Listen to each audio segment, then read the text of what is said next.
Have you ever felt that your experience of the world, or even of your faith, isn't just about one part of who you are, but a blend of many different things? Maybe it is your race, your gender, your sexuality, or your economic background. How all these pieces come together deeply shapes your journey.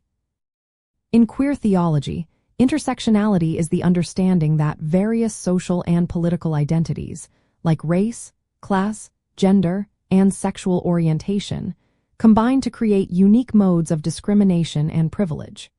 It recognizes that being queer is not a monolithic experience, but is profoundly shaped by these other aspects of who we are. The why behind intersectionality is critical because it challenges the idea that oppression can be understood by looking at one aspect of identity in isolation. For example, a queer person of color might experience discrimination differently than a white queer person, facing both racial prejudice and homophobia simultaneously.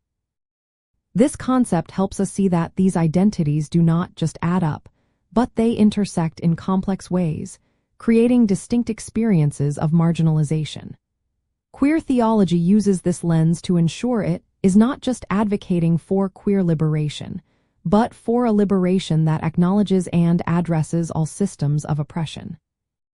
Practically, applying an intersectional lens means that faith communities strive to create spaces that are truly welcoming and affirming for everyone, considering all their identities. This involves actively listening to the varied experiences within the queer community and beyond it. It guides us to reflect on our own multiple identities, whether they bring privilege or marginalization, and to build genuine solidarity with those facing different struggles. It also means advocating for justice in areas like racial equality, economic fairness, and disability rights, recognizing these as integral to queer liberation. This powerful concept was first introduced by legal scholar Kimberly Crenshaw in 1989, initially to explain how Black women experience discrimination not just as women or as Black people, but as Black women specifically.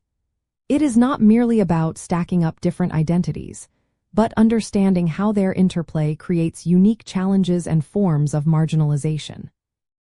This framework moves us past tokenism, pushing for a holistic liberation that sees and values every person in their full, complex identity.